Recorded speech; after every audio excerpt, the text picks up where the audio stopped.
आज नैमिषारण्य की पावन भूमि में राजर्षि, देवर्षि, महर्षि, समस्त 88,000 ऋषियों को दिव्य भागवत की कथा का रसस्वादन करा रहे हैं। और कथा सुनाते हुए कहते हैं कि महाराज, शौनकादिक ऋषियों ने कहा कि हे सूत जी, ये राजा परीक्षित को कौन सा श्राप लगा था जिसके कारण 7 दिनों तक उसने भागवत की कथा को सुना? क्या गलती हो गई परीक्षित से? श्री सूत जी कहते हैं, ऋषियों सुनो, भगवान जब अर्जुन को लेकर के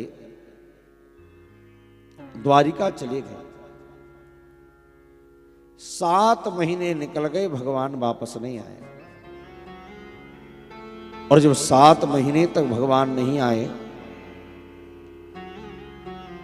एक दिन युधिष्ठिर जी महाराज ने भीमसेन से कहा कि गता सप्तधुना मासा भीमसेन तवानुजा। हे भीमसेन, तुम्हारा अनुज अर्जुन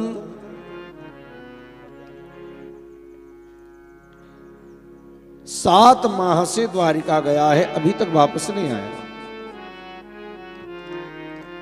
ना अर्जुन आया है, बड़े भयंकर अनिष्ट मुझे दिखाई दे रहे हैं। मंदिर में दर्शन करने जाता हूं तो मूर्तियां रो रही हैं, पुच्चल तारे का उदय हो रहा है।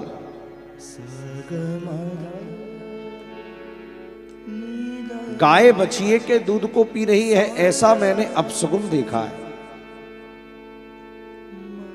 ये कुछ अनिष्ट का संकेत मिल रहा है। इतना सोच ही रहे थे कि सामने से अर्जुन आते दिखाई दे गए। जैसे ही अर्जुन को देखा, युधिष्ठिर दौड़ कर गए, देखा आज अर्जुन के हाथ में गांडीव धनुष नहीं है। अर्जुन के मुख की कांति गायब हो चुकी है, शरीर पर तेज नहीं है। एकदम मुंह लटका करके अर्जुन खड़े हैं। दौड़ करके युधिष्ठिर गए और कहा, अर्जुन क्या बात है, आज तुम्हारा मुख ऐसे क्यों लटक रहा है? अरे तुमने कोई अनिष्ट तो नहीं कर दिया? तुमसे कोई बहुत बड़ा पाप तो नहीं हो गया? कहीं किसी को खिलाए बिना तुमने तो नहीं पा लिया? अरे अर्जुन, किसी वृद्ध और बालक की उपस्थिति में तुमने कोई कुकृत्य तो नहीं कर दिया? कहीं तुमने अगम्य कार्य तो नहीं कर दिया? हे अर्जुन बोलो, तुम्हारा मुंह क्यों लटक रहा है? अर्जुन ने कहा, वंचितो हम महाराज हरिना बंधुरूपिणा।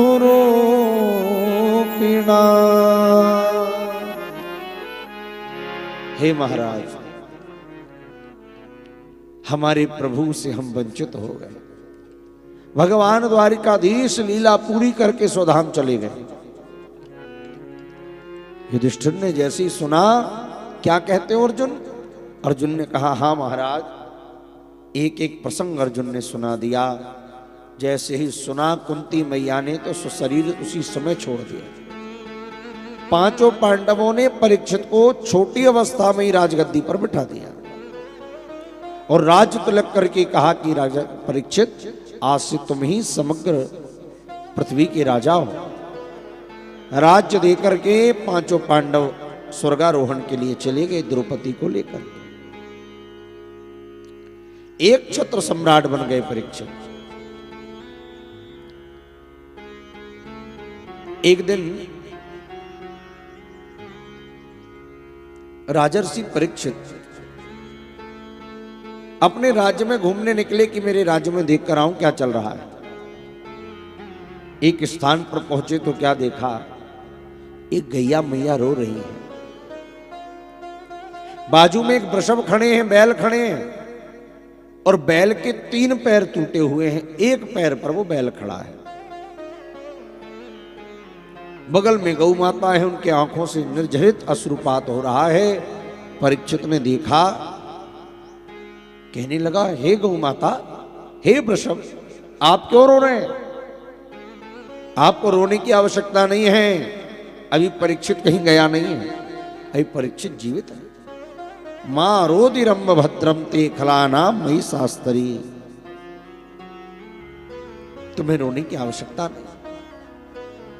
बताइए आप कौन हैं, किसने आपका अनिष्ट किया है? इतने में देखा एक काला पुरुष जो गौ माता पर और बैल पर आघात कर रहा था, वो दौड़कर आया और परीक्षित के चरणों में गिर गया। त्राहिमाम त्राहिमाम, महाराज रक्षा करो, शरणागत की रक्षा करना आपका धर्म है। परीक्षित बोले, क्षत्रियों का धर्म है शरणागत की रक्षा की जाती, पर तुम हो कौन?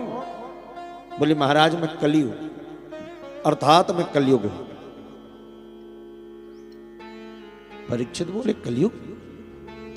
तेरी हिम्मत कैसे हुई मेरे राज्य में आने की? निकल मेरे राज्य से बाहर। कलयुग बोला, महाराज आपका राज्य कहां नहीं है, जहां जाऊं वहीं तो आपका राज्य, और मुझे तो आना ही था। भगवान द्वारिकाधीश के जाते ही कलयुग आ गया।